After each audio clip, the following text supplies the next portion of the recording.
So as people are logging in, if you want to let us know where you are logging in from, that is always fun, but I will go ahead and get us kicked off because it looks like it is high noon in Colorado. So welcome again to the Outreach series. My name is Christine Krieger, and I am the Professional Development Consultant for the Colorado State Library, and I will be tech support for today's session. We are going to ask that you keep your video off and remain muted until we get to questions at the end. And then if we have time, you can feel free to turn on both video and audio to ask questions. You may also ask questions at any time throughout the chat. One of my responsibilities is to keep an eye out for those so that we can make sure that your questions get answered. And without further ado, I am thrilled to introduce staff from the High Plains Library and your fabulous presenters for today. We have Brittany, Rick, and Megan. So I will let you all take it away. Thank you, Christine. Hello, and welcome to Collecting Data in Outreach and Community Assessment. I am Brittany Rains, Move Manager. My pronouns are she, hers, and her. Hello, I'm Megan Lowry, the Mobile Services Supervisor. Pronouns are she, her, and hers. My name is Rick Medrano. I am Patron Services Supervisor at the Erie Community Library Branch. My pronouns are he, him, his. Before we start, we would like to take a moment of mindfulness. High Plains Library District acknowledges with respect that the land we are on today in Weld County is the traditional and ancestral homelands of the Arapaho, Cheyenne, and Ute nations and peoples. This was also a site of trade, gathering, and healing for numerous other Native tribes. We recognize the Indigenous peoples as original stewards of this land and all the relatives within it, and we further acknowledge the forceful removal of the populations after the Medicine Lodge treaties and atrocities such as the Sand Creek Massacre. Our intentions are based on our desire to ground and to acknowledge and support a state of change. We bring our increased awareness and consciousness into this space now and into the spaces we inhabit. We believe this land acknowledgement is the process of deepening our relationships to personal power and land. We acknowledge we are strangers on stolen land. With this acknowledgement, we bring energy that infuses presence, clarity, and a deep longing to be in alignment. Again, thank you for joining us today. This is the 7th in a series of 8 trainings focused on outreach librarianship. Please put your questions in the chat and we will monitor these as we go. Today, our objectives are that you will learn our challenges in data collection, the importance of community assessment and the tools that we use, how we collect data for decision making, how we build our data collection and evaluation tools, how we visualize our data, and why we value our data.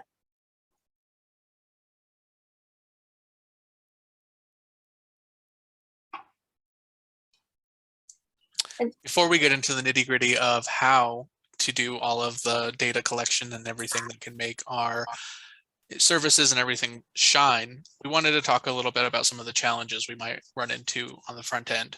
The main one is probably staff training. Likely you hired your team and built the organizational team around people for their customer service and cultural competency skills, not necessarily their data collection and evaluation skills. So these are some easy tools that we've developed for both populations in mind.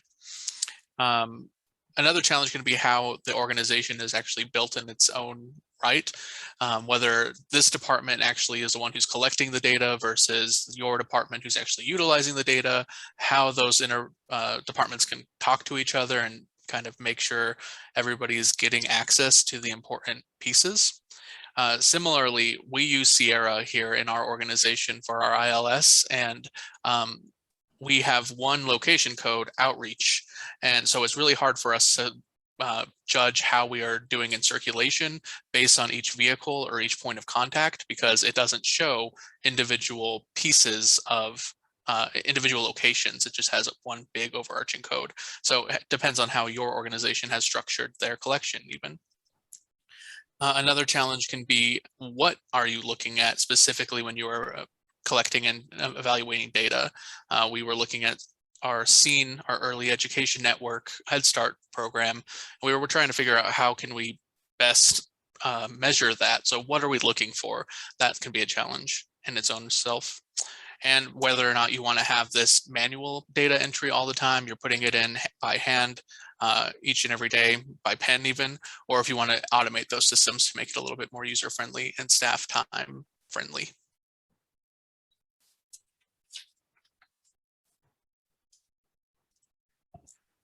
The whole point of this is we want to make sure that we are using community assessment, using data collection and everything, so that we're not just collecting this data to have it on hand, to just make sure that, you know, oh, we're collecting this because we've always collected this. And we want to make sure when we're collecting data, we're being active rather than passive, and ensuring that that active engagement there is considering how the community is using our library and what parts of the community are using our library.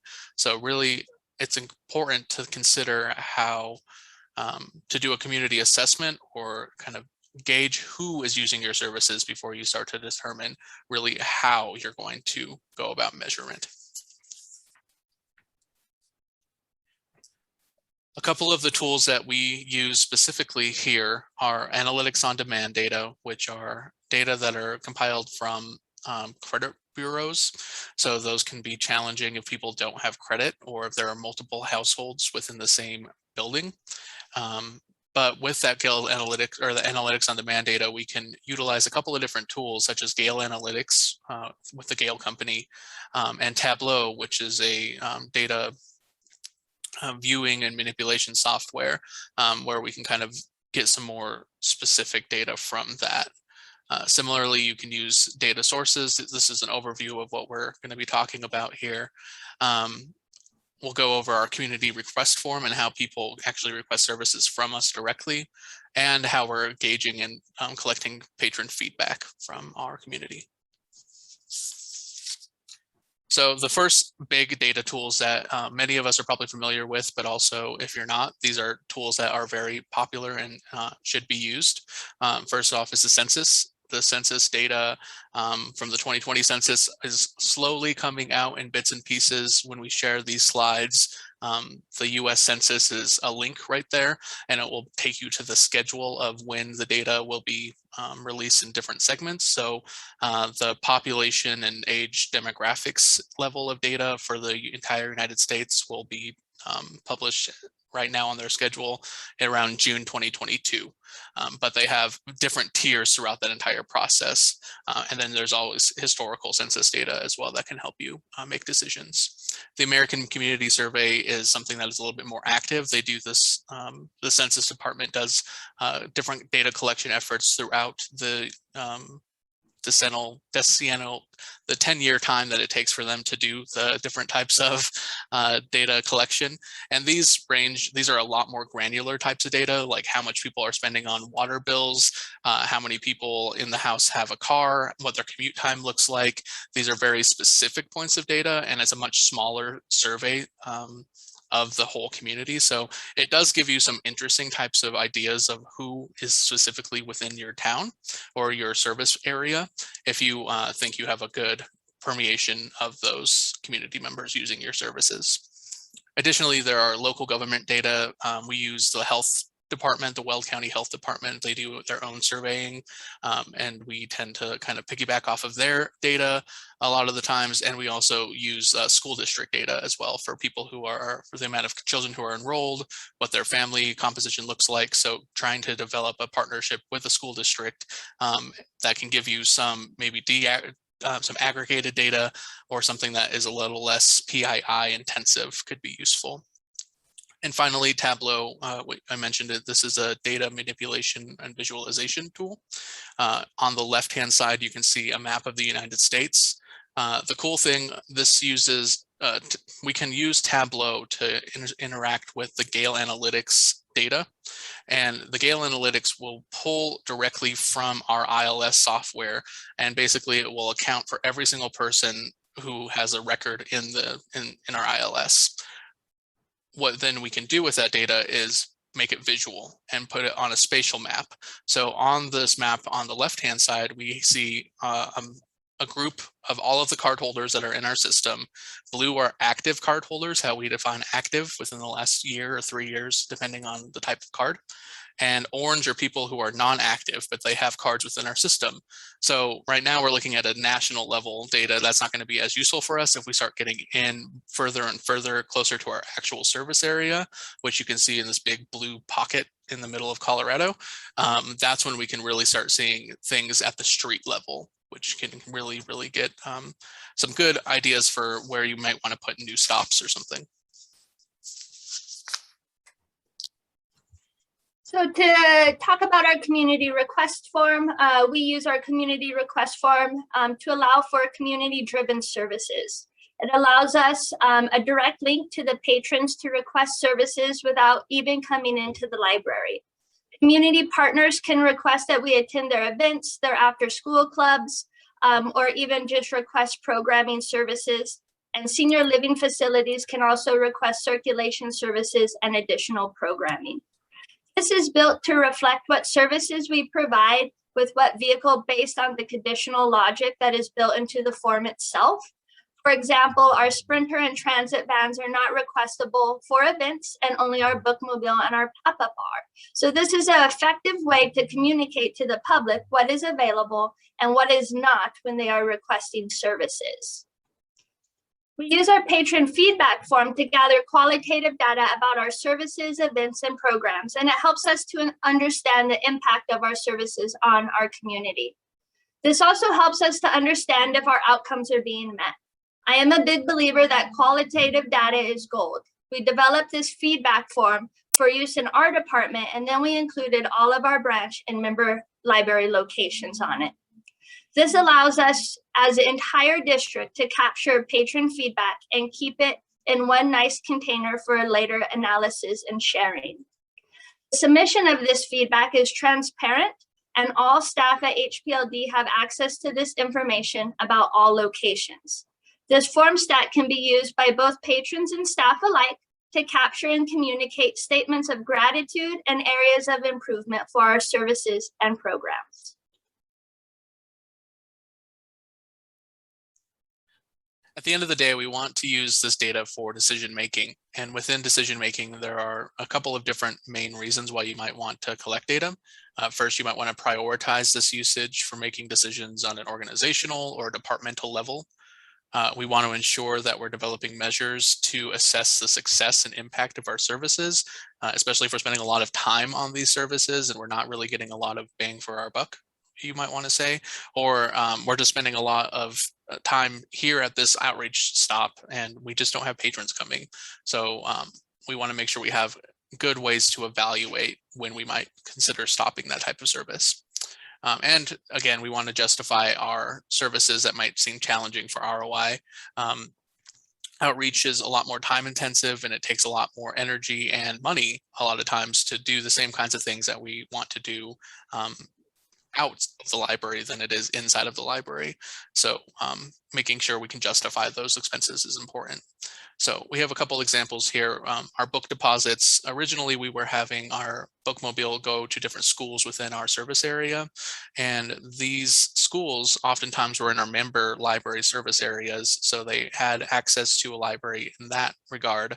And similarly, some of the schools themselves had libraries within inside of the building. So we were thinking, well, you know, we're going here, we're having really great turnover or checkout rates, circulation rates. People are checking out books like left and right, but we're duplicating service. Does that really make sense for us to be spending hours and hours on end at these stops? We didn't want to affect the intellectual freedom of the individual children too. And sometimes parents wouldn't really like when we would bring all of our collection and children had the, you know, they could check out whatever books they wanted to without us telling them they can't do that. So through that, we developed these book deposits where we're kind of developing 30 or 40 books at a time to give out to these different classrooms, and they can check out the books internally. They share the books within the classroom, and then every few months we are able to swap those out. So this kind of was a way for us to consider how we are doing something currently, the success we are having versus the amount of effort and staff time is going into it. Some of the other goals that we wanted to have for our organization, we wanted to move towards community stops, not necessarily school stops. And we were able to come up with a good solution through data collection. Similarly, if you want to go to the next slide, please. We were looking at, like I said earlier, our SEEN measurements, our early education network Head Start data. And we were trying to figure out, okay, we have these story times, about 30 story times a month, and we want to evaluate whether or not we're actually having success within these story times. We're not trying to, analyze or observe the children themselves if they are learning or their development. That's the school thing. But what we want to do is when we are going to these stops, we want to make sure that the children are learning some amount of how to handle the books more from the beginning towards the end. If they're holding them in the upright position, if they're putting it in the spine upright and when it's in the container, whether or not they are able to stand in line for the checkouts in an orderly line. So we had 3 different observation sessions that we wanted to initially do. So we had a test, a baseline test, kind of see how many children at the beginning of the semester were doing the things that we were wanting to kind of analyze. We were tying it back to a concept, either knowledge, awareness, some of the other additional outcomes that we're really looking for. We wanted to be intentional with this data collection, not just count numbers. We wanted to make sure that the outcomes were meeting the goals that we had for our individual department.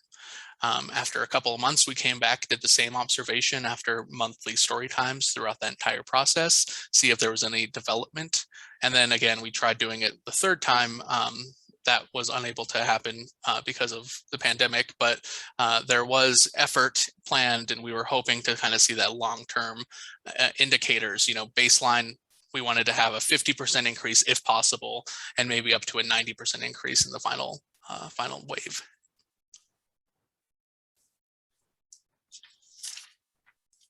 So again, building these data collection tools, we wanted to consider how we were going to be using this data beforehand, before we started implementing the data collection tool specifically. So we're going to kind of talk a little bit more about some of the public annual reporting, how we track our staff time, and our goals to evaluate the measures within our own department. So of course we want to make our data collection as easy as possible. Why make more work for ourselves? So in our department, we have moved many of our print-based data collections to digital formats. Pictured above here is our old door count data collection, and below is our current door count data collection method. So with the print-based format, there was a lot of room for error. Many people were touching the data. The data could very easily get lost or misplaced or damaged on a vehicle. There was a lot of room for interpretation error. If somebody couldn't read your handwriting, or if there were scribbles, that sort of thing. Plus, the data had to be manipulated more often to be input for the comparisons. So it had to be touched more often. The current digital format is so much easier. Fewer staff are touching the data, as just one staff member inputs the information and another exports it into our main spreadsheet. And so there's little question or confusion over handwriting. And one of the biggest benefits is that the data is in real time. So real-time data has a lot of benefits. As a supervisor, I get real-time updates every time a vehicle is preparing to leave our garage, when staff fill out the vehicle pre-inspection. So I know that my staff has made it to work and are going out on their routes. I also can see when they come back and they've come back safely through the post vehicle inspections. So especially on days we're coming into the winter.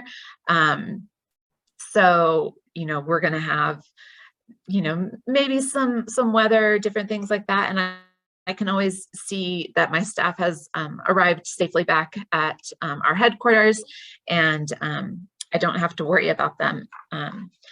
But I can also see door count data often before staff even leave a site. So I know when a site has been particularly or unexpectedly successful, and I can check back in with staff to get, you know, the full scoop and the story of how things are going. So it makes it a lot easier to have that real-time data. I can check in with staff and get real-time updates.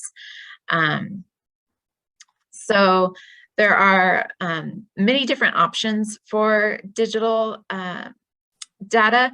You can go a paid route, and you can also, there are also many free options. We happen to use FormStacks, which is a paid option, but Google Forms is a free option, and it replicates many of the same processes that you can export to Excel.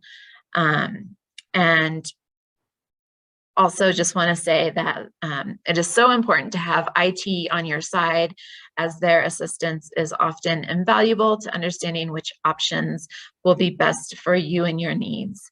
And then I see a question here. It says, doesn't digital limit the amount of people that can do outreach and the tools they would need to have access to? So it just kind of depends on what you do have access to. We have a lot of QR codes, so really anybody with a phone can access them. Our staff do have phones, so they do have that capacity. We also have phones on all of our vehicles, so having the phone is how we input the data in real time. So again, if staff don't have a phone, a work phone, a way to do that, then there is one on each of our vehicles. You know, we did used to do the print-based formats, and you know, they certainly work. And you know, if you don't have as much access to technology, then of course the print-based formats work. It's just has been much nicer for us to go that digital route. And then there's another question here with door counts. Doesn't it count each time someone enters and leaves? If so, do you half the number for more accuracy? So often for our door counts, we do have a door counter on our bookmobile, but for the most part, we count people in real time. So we actually, you know, tally people or physically count them. So, you know, we are just tallying people one time. We do have a flow in our bookmobile that ideally people enter through one door and exit through another. So that hopefully captures that, so that people are not being counted twice. But we do door counts for the most part, not through the digital door count tracker on the bookmobile. So all of our lobby stops and other programs and stuff, we do those, we physically count people and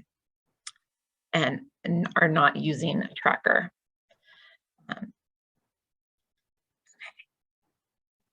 So I think that answered all the questions.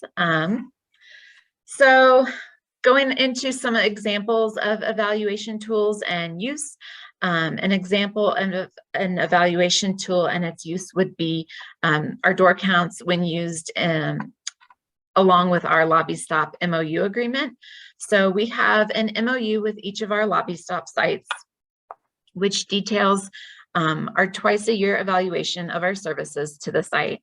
And this is based on our door count numbers. So you can see on the left-hand side there, our evaluation criteria, that 1 to 6 patrons would warrant a 30-minute stop, 6 to 12 patrons would warrant a hour stop, and more than 12 patrons get a longer stop. So people often ask about the overlap in these numbers, and these were built in intentionally to give us some flexibility and discretion based on our patrons and the types of inquiries that we are dealing with at each particular site. So our door counts are also used and contribute to the district's overall master stats, which in turn are used at the administrative level. So that's a couple of different ways that the door count is used. Another example of an evaluation tool would be our district-wide tracking of book-a-librarian appointments. These are one-on-one patron assistant appointments, which often take longer than 15 minutes. So preferably these are scheduled in advance, but we all know that they also happen unexpectedly when we end up having and helping a patron for an extended period of time. So we have a district-wide tracking spreadsheet in which staff input their data about their book-a-librarian appointments that they have conducted. And this helps us keep track of not only time that we have spent with patrons, but also key topics and areas of interest, as well as location. So for example, in MOVE, our department, our staff do a ton of citizenship vals, whereas branch staff don't really get many requests for a citizenship book-a-librarian. They tend to do much more with tech help, that sort of thing. We do those as well, but citizenship appointments are by far our most requested.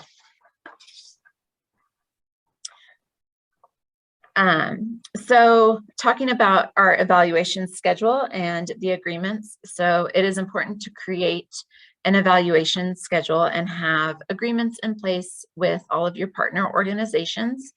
In the previous slide, we talked about our Lobby Stop MOU, which states that we will evaluate each site 2 times a year in December and June.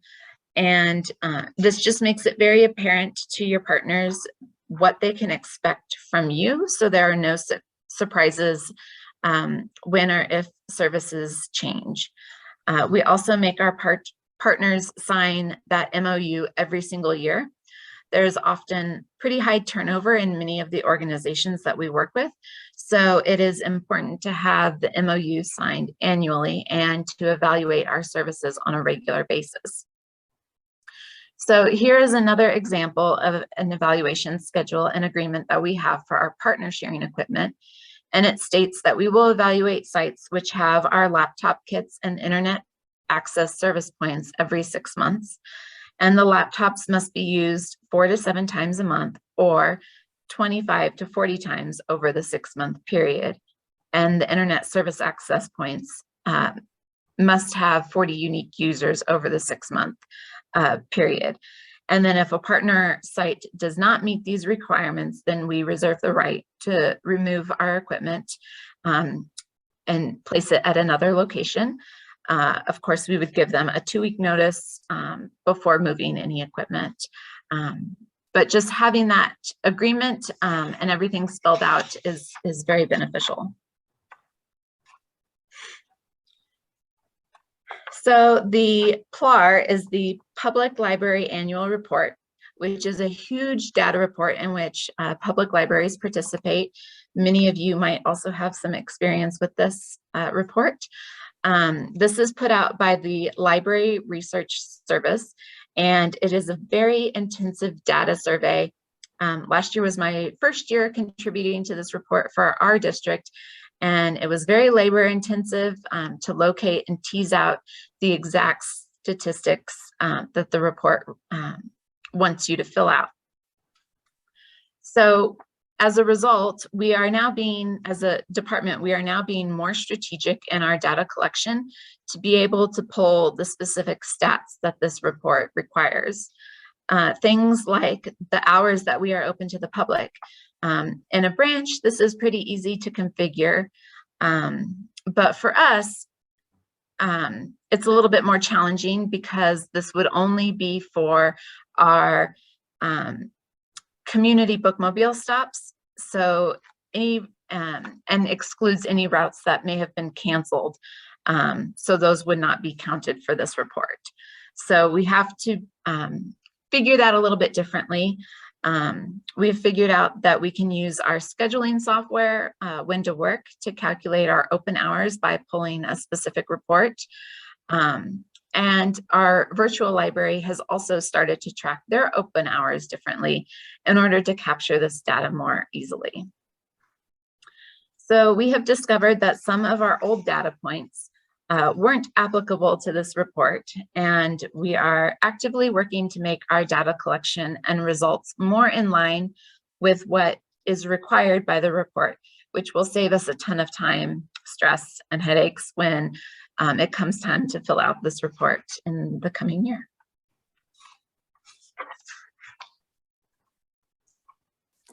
In order to process your data in an understandable format, we need to look at our raw data that we pull from and visualize it in some way. This takes both staff understanding the programs that you pull reports from and trying to integrate it into a single document, which we'll talk about in a little bit. We currently pull our data from 6 different sources.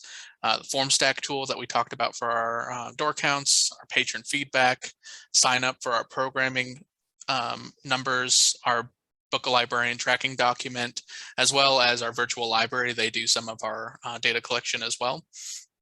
They compile and complete these reports, send it on to us, and we can put it into a larger sheet for everything. If you've tuned into other of our presentations, you know that we operate on a priority populations type model. We went over that in the Outreach Foundations piece. So when we're looking at how we're reaching out and engaging with our population, we want to make sure that these are tying to the larger goals of our team. Again, here is a picture of the door count form that Megan had talked about. It's just a little bit closer. Alberto, I think this touches on your question a little bit. If it takes a specific if it limits the amount of people who are able to do this kind of work, this is really what people are inputting. It's a 4-question survey with some conditional logic built into the FormStack itself. So notice we selected Sprinter Lobby Stop. It then pulls up a Sprinter Lobby Stop ban selection, which is a drop down of all of the sites that are serviced by that vehicle. You put in how many patrons attended that individual stop and whether it was canceled or not, and hit submit. So it's very quick, easy, and it takes very minimal training on the front end to instruct our staff how to do that. Here is an example of what it looks, a report from our events that go through our sign-up software. So it will show the title of how we put it in our calendar, if we needed setup time, the start time, takedown, location, space, priority, description. It shows us a lot of data. And this is a report that has every single thing that we've done throughout the entire year of 2021. So it's a couple pages long if you try to print it out. This is just a snapshot of the initial piece, but this is an example of what that programming level data looks like and how we're trying to pull it into something more visual. Here is a snapshot of the table at the top of the Book of Librarians form that Megan was talking about. Below, we would get more into like who was doing the specific Book of Librarian, what time they started at, who they were working with, what type of questions they were answering. All of that gets aggregated into this table up at the very top, which was created by a team within our organization a long time ago. So we now can just add different totals of area instruction if we need to. We can track how many of each type of these areas of instruction we are able to do. We can look at month sessions, how many patrons we service within those sessions, how many minutes we spent doing this work, etc. So you can see right in the middle under the yellow copying, citizenship accounts for almost 400 of our Book of Librarians that we've done out of a total of 496. So that's a substantial amount. And that's a way that we can easily visualize this data to share with our stakeholders and the team. So skills in processing the raw data. Staff have to have skills in data processing and understand the basic formulas to ensure that data is accurate when doing double checks. I always recommend doing those double checks. This requires a basic understanding of the systems that you are pulling your data from, how to set up reoccurring reports so these are consistent every time you pull them. This means that the headers and columns are all in the correct order every time. You also need to know what to copy and paste into a single shared document and what can possibly throw this off if it is not done correctly. Once all the raw data is in a single shared document, it is time to make them into pivot tables to have auto calculations for both instances and sums of attendance. One has to be familiar with the differences in these, as if you are not, your data will appear incorrect. The pivot tables takes the raw data and makes these into tables that will make the auto calculations for any of the exported fields you choose. Upon export, we might have many different fields in the report, but we may only use 2 or 3 that we need. And these are the only ones that we want to include. So example is with our door counts. We only need the fields of the location, which is actually the vehicle, and the attendance numbers. So these are the only fields we would actually include in the pivot tables, even though the report exports say IP addresses of the submitted data. Understanding what fields to include and how to set up your pivot table takes a bit of practice and trial and error, but it is through this self-discovery that you truly get an understanding of how the data could be visualized. There are many features that you can use to understand your data at a micro level through splicers and timeline filters. If we want to know how many book of librarians or programs a single librarian did, we can use the splicer to filter by staff member or presenter.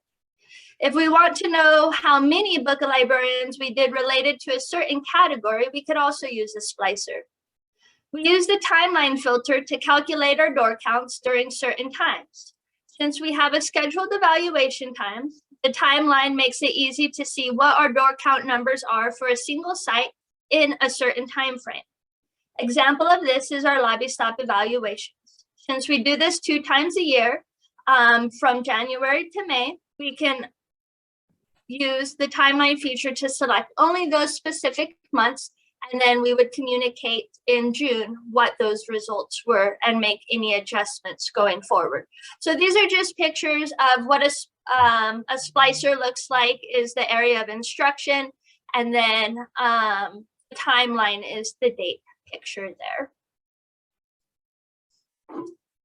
Along with visualizing data from our reports to understand our day-to-day progress on attendance, we also use our dashboard to track our progress of our department goals. In our Outreach Foundation sessions, we talked about setting goals with measures of success and the importance of tracking these. This is how we do this. Each goal has a measure of success, and then we were able to calculate our progress and visualize it to see how much we have progressed and how much of our goal is remaining. This data is also housed in a single shared document and takes a bit more time to make into a visual format. This visualization is a quick way to help the entire team know how far we have come and how far we still have to go. We go over all of our data and goals 4 times a year at our quarterly department meetings. We are able to discuss issues with collection, missing numbers, and inconsistencies in naming conventions. It is important to have someone review your data for accuracy to understand all the imperfections. Without understanding the imperfections, it is difficult to improve your data collection tools and analysis. We have noticed that in our sign-up platform that we use to track our programming numbers, there are many inconsistencies as to what staff choose as an event type. Knowing this inconsistency has allowed us to come up with a standardized procedure to make sure that everybody is reducing those inconsistencies as they are putting them in. So why do we evaluate our data? So it seems like it's a lot of work, right? And it is. And it is necessary for understanding your services in a more objective way. In my experience, we have a tendency to get attached to our ideas and our investment of work, and it is challenging to let these things go, even when they are not meeting our expectations because of the level of emotional investment we have in them.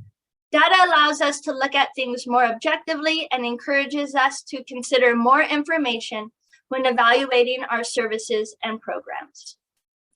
We also use our data to understand how our partners value our services and how their gaps and what are the gaps of understanding.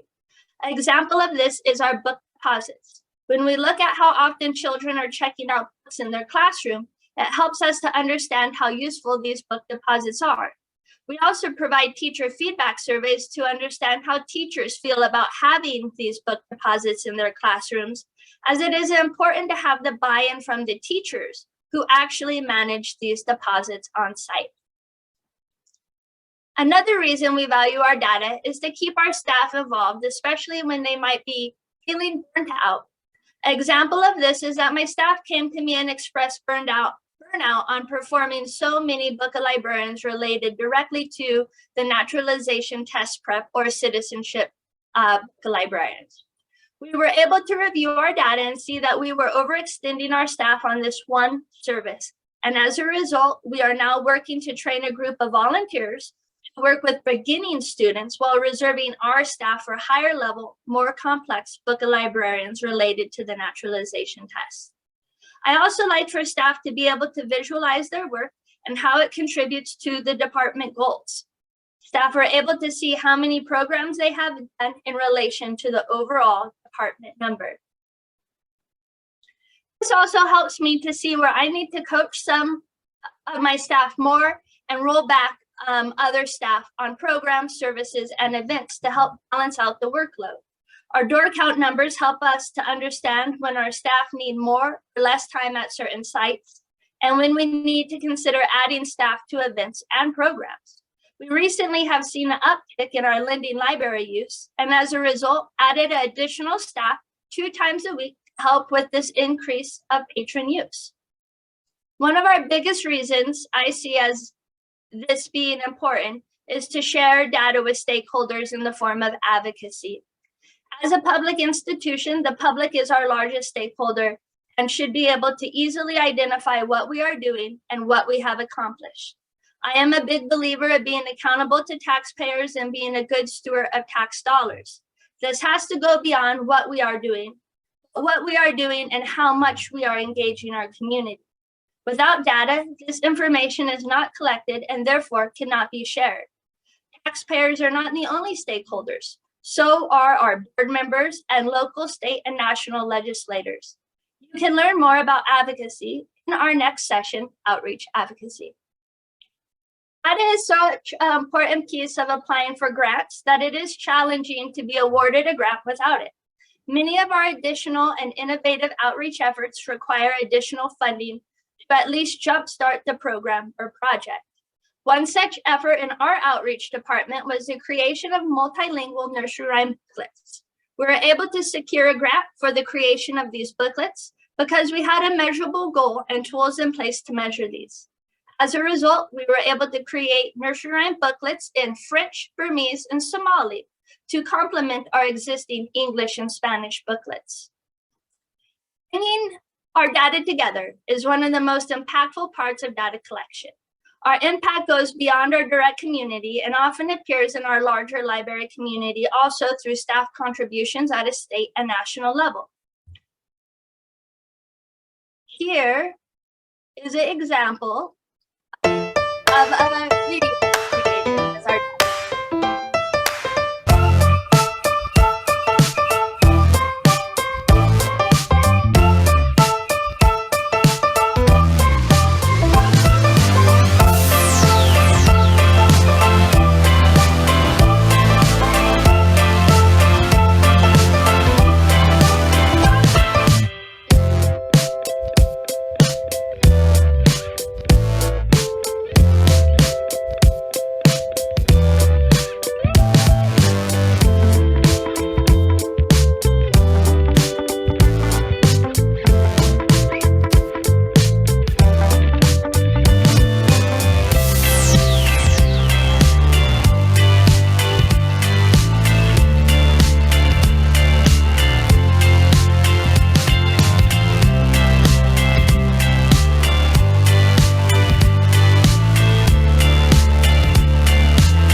So does anyone have any questions?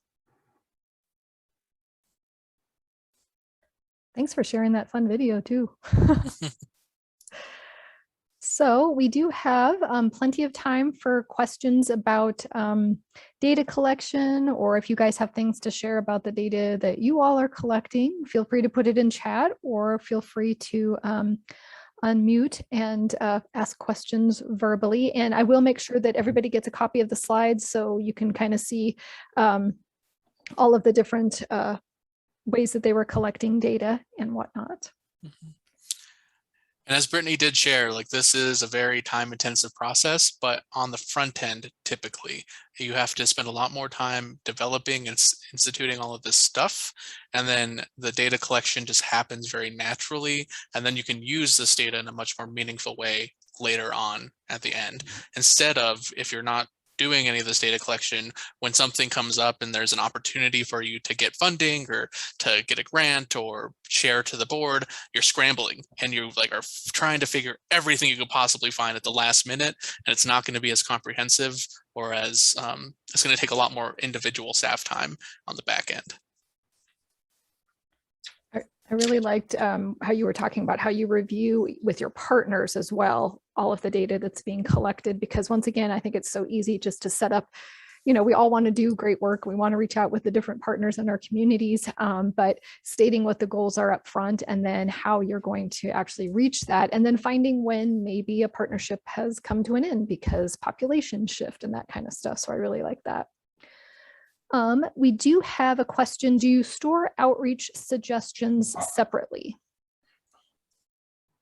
So our goal is that we would put through all of any suggestions, any qualitative data through that feedback, the patron feedback form, and that we would store just within our regular container of our feedback form, which is actually inside of FormStack. And then we will go and export all of that.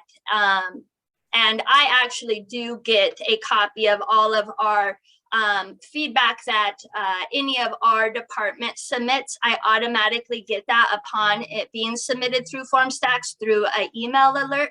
So I'm able to see those suggestions immediately. And that is also how all the branch and member library locations, if there was a suggestion or comment that was specific to their location, they get alerted immediately also through email. And that is just built into how we have the form set up. So it's not in a separate location per se. It's just within FormStacks. Yeah. So go ahead, Rick. I was just gonna say, we can export all of that data at the very end so we can see everybody, and then we can sort and shift as we need to, if we need to share it with an external party or something. And with that being said, training staff on a new process is just like training staff on any new process. It takes time and it takes reinforcement. So just kind of redirecting them to the process when those questions come up of like, where should I put this? Any other questions or comments from today's session?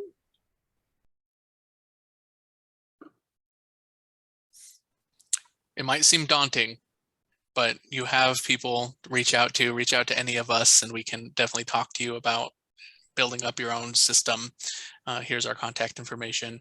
But also, you know, you have lots of partners. Consider talking to your other branches, your other staff on your team. See if anybody has these skills. Maybe they just haven't expressed it yet. A lot of the people, or a lot of the stuff that Brittany was talking about, you know, these staff skills are very important and necessary, and they're kind of a learning curve.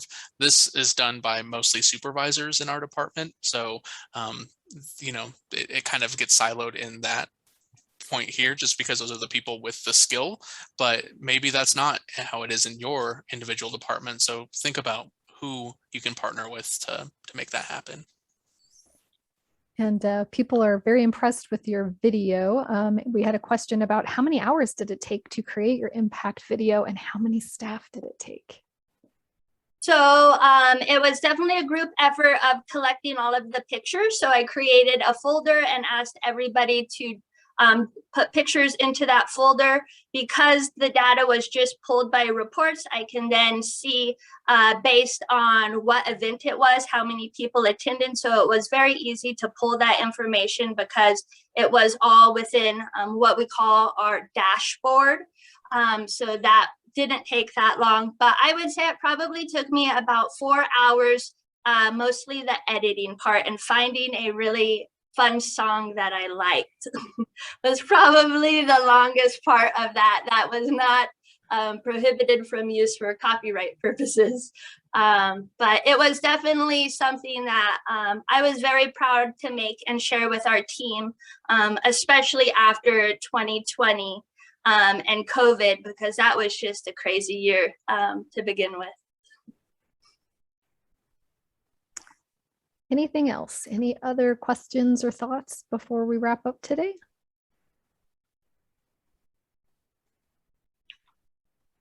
And then please join us for our very last session. It will be next Tuesday, October 26th, same time, same place, and outreach advocacy. And Rick will be returning with Rosa and Matt from HPLD as well.